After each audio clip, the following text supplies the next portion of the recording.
Bismillahirrahmanirrahim. Assalamu alaikum dear students. My name is Aisha Salim. I hope you all are fine and doing well. Today we are going to discuss the two most important terms that are atomic number and mass number. Under the SLO in which we differentiate between these two terms that are atomic number and mass number. And we determine the atomic number and mass number of elements on the basis of their number of protons, electrons and neutrons, the three subatomic particles. But before starting our lesson, let's revise the previous knowledge. Quickly solve this diagram, label this diagram based on your previous knowledge. Pause your video for few seconds and quickly solve this diagram. Very good. मुझे उम्मीद है कि आपने इसके components को easily label कर लिया होगा. तो आज का जो हमारा लेक्चर है वो बेस करता है जिन टर्म्स के ऊपर. उन टर्म्स को डिस्कस करने से पहले मुझे बताइए कि how do the tiny particles inside atom make each element special. हमने जितने सब एटॉमिक पार्टिकल्स के बारे में पढ़ा उनकी नॉलेज को ध्यान में रखते हुए मुझे बताइए कि वो टाइनी पार्टिकल्स किस तरह हर एलिमेंट को एक दूसरे से यूनिक बनाते हैं. Very good. तो हम अपने इसी क्वेश्चन के आंसर को फाइंड आउट करेंगे अपने आज के लेक्चर में that is based on atomic number and mass number. तो डियर स्टूडेंट्स, हमारे पास ऑलमोस्ट 118 एलिमेंट्स हैं जो डिस्कवर किए जा चुके हैं और हर एक एलिमेंट दूसरे एलिमेंट से डिफरेंट है. और क्यों डिफरेंट है? They differ on the basis of varying number of protons in their atoms and making each element unique in its atomic number and its mass number. अब सवाल ये आता है कि हमारे पास अगर एलिमेंट्स एटॉमिक नंबर और एटॉमिक मास की बुनियाद पर डिफर करते हैं तो what are these two terms? What is meant by these two terms? तो आज के लेक्चर के अंदर हमारा मेन कंसर्न होगा एटॉमिक नंबर पे एंड मास नंबर पे. क्या आप मुझे बता सकते हैं कि what do you know about these two terms? Very good. So dear student, सबसे पहले हम स्टार्ट करते हैं एटॉमिक नंबर से. याद रखिए कि हमारे पास किसी भी एटम के अंदर मौजूद नंबर ऑफ प्रोटॉन्स जो हैं उन्हीं का वही हमारे पास एटॉमिक नंबर है. तो हम सिंबल अगर रिप्रेजेंट करेंगे तो हम इसको कैपिटल Z से रिप्रेजेंट करते हैं. फॉर एग्जांपल, अगर हमारे पास कोई एटम है जिसके अंदर 9 नंबर ऑफ प्रोटॉन्स हैं तो इसका मतलब हुआ कि हमारे पास number of proton is directly is exactly equal to the number atomic number. तो हमारे पास अगर प्रोटॉन नंबर 9 हैं तो एटॉमिक नंबर भी 9 ही होंगे.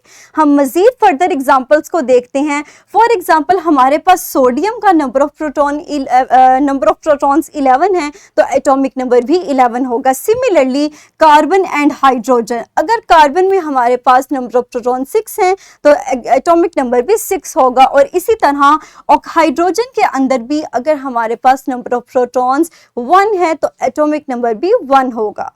नेक्स्ट हम मूव करते हैं अपने मास नंबर की तरफ. तो डियर स्टूडेंट्स, मास नंबर हमारे पास है total number of protons and neutrons.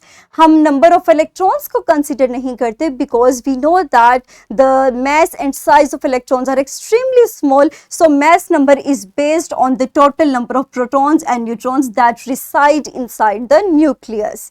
और अगर हम इसको रिप्रेजेंट करेंगे तो इसको हम कैपिटल A से रिप्रेजेंट करेंगे.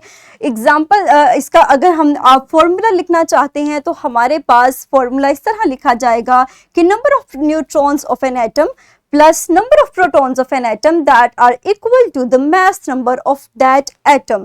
फॉर एग्जांपल, हमारे पास अगर नंबर ऑफ न्यूट्रॉन्स 12 हैं एंड नंबर ऑफ प्रोटॉन्स 11 हैं तो इन दोनों को अगर हम ऐड अप करेंगे तो हमारे पास मास नंबर आ जाएगा that is equal to 23 and 23 is the sum of 10, 12 and 11. Next हमारे पास बुक के अंदर ये टेबल दिया गया है जिसके अंदर आपको नंबर ऑफ प्रोटॉन्स भी गिवन है, नंबर ऑफ इलेक्ट्रॉन्स, न्यूट्रॉन्स, इसके अलावा atomic number and mass number भी गिवन है. हम अपने इसी टेबल को आप लोग इस टेबल को रिवाइज कर सकते हैं. अगर हम अपने लेक्चर को अपनी उन टर्म्स को दोबारा से रिवाइज करें तो एटॉमिक नंबर के बारे में आज हमने सीखा कि हमारे पास बेसिकली ये नंबर ऑफ प्रोटॉन्स है जिनको हम कैपिटल Z से रिप्रेजेंट करते हैं. एग्जाम्पल्स के अंदर हमने atomic number of hydrogen, carbon and sodium को स्टडी किया और बताया कि एलिमेंट हमारे पास पीरियोडिक टेबल के अंदर they are arranged in order of increasing atomic numbers. और अगर मैस नंबर की बात करें तो हमने कहा कि mass number is basically the total number equal to the total number of protons and neutrons in an atom that are represented by capital A. For example, अगर हमारे पास हाइड्रोजन का प्रोटॉन नंबर 1 है और न्यूट्रॉन नंबर 0 है तो the atomic mass of hydrogen is equal to 1। Similarly हमने examples को डिस्कस किया that are about carbon and sodium, और इसके फॉर्मूले को हमने डिराइव किया कि हमारे पास मैस नंबर जो है वो नंबर ऑफ प्रोटॉन और नंबर ऑफ न्यूट्रॉन्स के सम के बराबर होगा। तो इसी नॉलेज को इस्तेमाल करते हुए हम अपनी स्किल शीट को अचीव करेंगे। तो dear students, pause your video for few seconds and quickly solve this worksheet. Very good, मुझे उम्मीद है कि आपने इसको इजीली सॉल्व कर लिया होगा। That is your homework. Note this question and apply your knowledge to answer the following questions. Very good. Inshallah, in the next lesson, we will discuss the electronic configuration, the arrangement of electrons in an atom, और हम अपने lecture को further आगे यहीं से continue करेंगे। मुझे उम्मीद है कि आपको आज का लेक्चर क्लियर हो चुका होगा।